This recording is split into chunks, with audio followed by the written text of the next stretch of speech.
안녕하세요. 저는 동성초 교사 정진욱. 저는 사천초 교사 한원준입니다. 정보화 연구대회를 준비하시는 선생님들께 실질적인 도움이 되고자 이번 영상을 준비하게 되었습니다.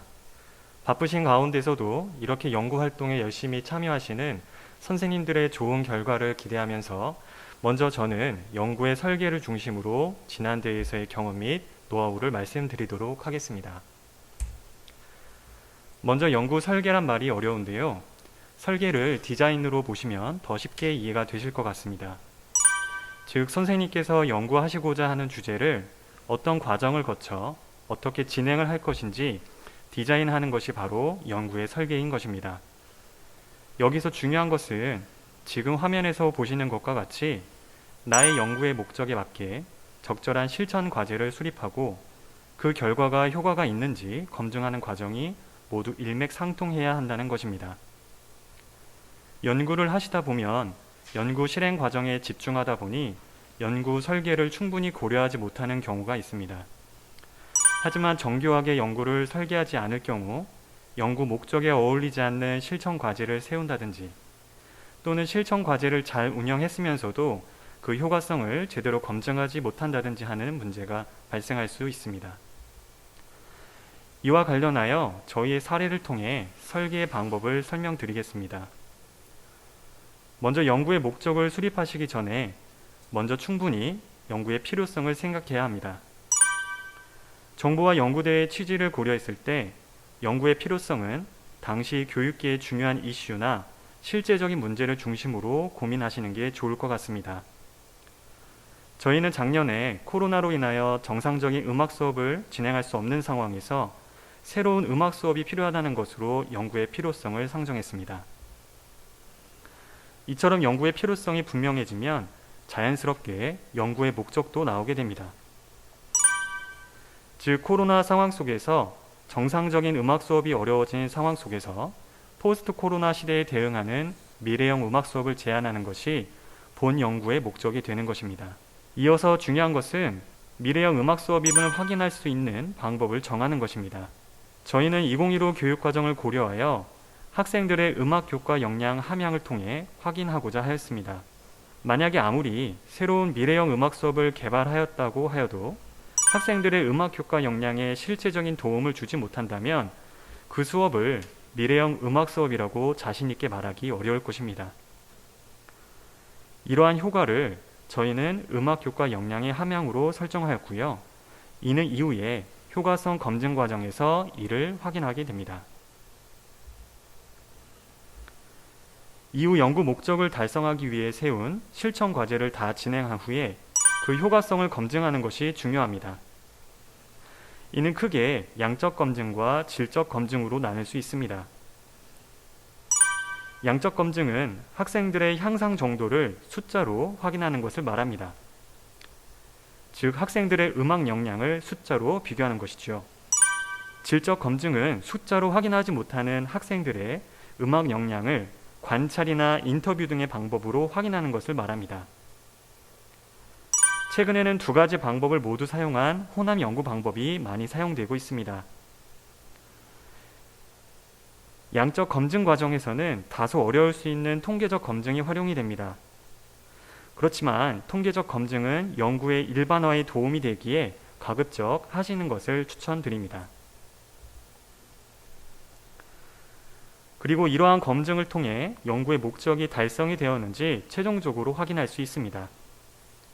여기까지가 연구 설계에 대한 안내였습니다. 이러한 연구 설계 과정이 정교하게 잘 되어 있는지가 저희들의 발표 심사 때의 심사위원들의 주된 관심이었습니다. 이 부분이 약할 경우 아무리 연구의 실행이 잘 되었다고 하더라도 그 연구의 결과의 타당성이 떨어지기 때문에 이 부분에 충분히 시간을 투자하실 것을 말씀드리겠습니다. 이어서 제가 연구의 실행부터 보고서 완성까지 유의해야 할 사항에 대해 말씀드리겠습니다. 디지털 학습 문과에서 주제 선정에 가장 큰 영향을 미치는 것이 바로 관련된 ICT의 활용입니다. AI 기반이 되었든 웹 기반이 되었든 스마트 디바이스가 되었던 관련된 정보와 도구를 교육에 활용하는 데 있어 선택의 이유가 명확해야 할 것입니다. 저희 연구를 예로 설명해 드리면 코로나19로 인한 갑작스러운 온라인 개학과 블렌디드 수업 상황에 대처하기 위해서 다양한 수업 도구를 탐색했고, 유튜브 라이브 스트리밍은 초등학교 학생이 접근하기 용이했다는 점과 음악 수업의 특성상 화상회의 플랫폼이 가상악기 소프트웨어나 외장 악기들을 연결해서 사용하기 불편하다는 점 때문에 유튜브 실시간 스트리밍을 사용하기로 한 것입니다.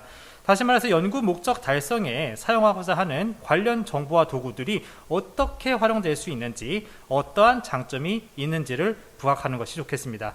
이러한 기존 수업 대비 이러한 도구를 활용했을 때에만 얻을 수 있는 장점들을 제시할 수 없다면 해당 연구의 설득력은 부족할 수밖에 없을 것입니다.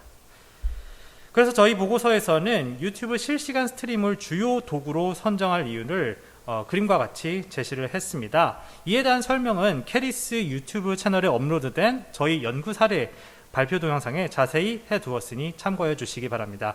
이러한 장점들을 찾아서 제시하기 위해선 우선적으로 교사가 해당 ICT 사용에 능숙해야 할 것이며, 이를 교육적으로 활용할 수 있는 아이디어를 제시할 만한 창의력도 필요합니다. 만약 교육 현장에서 잘 사용되지 않았거나 최근에 부각되는 정보와 관련 도구들을 적절히 도입할 수 있다면 더할 나위 없는 연구의 재료가 될 수 있겠습니다. 또한 주로 사용하는 ICT 외에 일반적으로 사용되는 다양한 도구들도 적재적소에 사용하여야 할 것입니다. 동영상 편집, 클라우드, 코딩, 애플리케이션 등 최근 연구 보고서에서 많이 사용하는 다양한 도구들은 연구의 실행이 있어 뼈대에 살을 붙여주는 역할을 하게 됩니다. 따라서 메인으로 사용하는 도구가 따로 있더라도 최근 연구 경향을 분석하셔서 공통적으로 사용하는 방법들 중 보조 도구로 사용할 수 있는 것은 시도해 보시고, 또 적절하다고 판단되는 경우 보고서에 포함하시면 되겠습니다. 다음은 연구 보고서를 완성할 때 개인적으로 가장 신경 써야 한다고 생각되는 부분인데요. 연구 목적과 활용할 ICT 도구들을 결합해서 연구의 설계를 한눈에 들어올 수 있도록 만드는 것입니다. 지금 보시는 그림은 파워포인트를 활용해서 제작이 되었고요. 파워포인터의 기본 삼각형, 사각형 등과 또 파워포인트에서 제공하는 자체 아이콘 등을 사용해서 완성을 했습니다. 이 절차를 구현할 때 가장 신경 썼던 점들을 말씀드리면 다음과 같습니다. 첫 번째는 연구의 방향성을 나타낼 수 있는 캐치프레이즈 만들기입니다. 실시간 인터넷 방송 플랫폼을 압축적으로 표현할 수 있는 on air라는 문구를 선택하고 이를 하나의 아이콘으로 만들었습니다. 이는 방송 중임을 뜻하는 단어인과 동시에 저희 연구의 프로젝트 절차를 나타내는 단어로 활용하였습니다. 가장 중요한 것은 탄탄한 연구 내용이 뒷받침되어야 하겠지만, 연구 주제를 함축적으로 나타낼 수 있는 나만의 캐치프레이즈가 있다면 그 내용을 훨씬 흥미롭게 전달할 수 있을 것입니다. 둘째, on air라는 프로젝트에 맞는 절차를 구성했습니다. 사실 수업의 절차라는 것은 이미 경험적으로 선생님들께서 잘 알고 계시기 때문에 이런 절차를 굳이 제시하는 것은 어찌 보면 구색 맞추기에 불과하다고 볼 수도 있습니다. 하지만 디지털 학습 분과의 연구 취지를 살리기 위해서는 다양한 ICT 기술들을 기존 수업의 틀에 적재적소에 활용하는 것이 필요하기 때문에 정보와 기술을 핵심으로 하는 절차 또는 단계 제시는 상당한 의미가 있다고 볼 수 있겠습니다. 셋째는 한눈에 들어올 수 있는 절차 디자인을 고민해서 작성하는 것이었습니다. 인터넷을 조금만 검색하시면 잘 디자인된 템플릿들이 많이 있습니다. 이러한 템플릿들을 그대로 사용한다면 저작권 문제는 물론 보고서의 전체 분위기와도 동떨어진 그래픽 때문에 어수선한 분위기가 만들어질 것입니다. 따라서 잘 디자인된 템플릿 예시를 보시고 저와 같이 파워포인트의 기본 도형들을 활용해서 적절하게 변형하여 사용하신다면 자신만의 독특한 스타일을 완성하실 수 있을 것으로 생각이 됩니다. 물론 모든 입상작이 이런 그림 형태의 연구 설계를 제시하고 있지는 않습니다. 다만 순위를 경쟁해야 하는 연구대회의 특성을 고려한다면 연구 설계 제시뿐만 아니라 보고서 전체의 디자인을 생각하지 않을 수는 없을 것입니다. 따라서 대회에서 규정하는 서식을 준수하면서도 적절한 그래픽을 활용하여 보기 좋게 연구 내용을 제시하는 방법을 고민해 보셔야 할 것입니다. 앞서 설명해 드린 대로 그 프로젝트의 설계가 체계적으로 이루어진 경우에 이후 프로젝트는 선생님들께서 계획하신 대로 차근차근 진행하시면서 다양한 자료들을 축적해 두시는 것이 좋겠습니다. 가능한 모든 수업에서 학생 활동을 사진 촬영 및 동영상 녹화를 해 주시고 필요한 경우에는 보고서에 QR코드 형식으로 링크해서 강조해 주시는 것도 괜찮습니다. 학생 활동 자료는 최대한 많이 확보를 하시고 활동 결과물을 효과적으로 보여줄 수 있는 방법을 찾아야 할 것입니다. 저희 연구에서는 활동의 결과로 학생들이 직접 만든 동영상을 제시함으로써 각각의 프로젝트를 마무리하였습니다. 그리고 활동 결과가 어떤 식으로 일반화될 수 있는지, 또 이를 다른 수업과 프로젝트에 어떻게 활용될 수 있는지 등을 구체적으로 제시해 주시는 것이 좋겠습니다. 무엇보다 중요한 것은 정진욱 선생님께서도 강조하셨듯이 이러한 모든 절차는 최초 인식한 연구 문제로부터 연구 해결에 이르기까지 연구의 과학적 일관성을 유지하는 것이겠습니다. 최근 몇 년간 디지털학습 분과의 우수 입상작들은 하나같이 과학적인 교육 연구 방법론을 충실히 실천해서 만들어진 보고서들이라고 할 수 있습니다. 가독성이 좋은 보고서, 매력적인 수업 아이템, 또 이를 잘 포장하는 캐치프레이즈들 모두 중요하지만 이는 부수적 요소에 불과하며 논리적이고 합리적이고 또 근거가 타당한 과학적 연구 결과를 충실하게 보고서에 담으신다면 좋은 성과를 거두시리라고 생각합니다.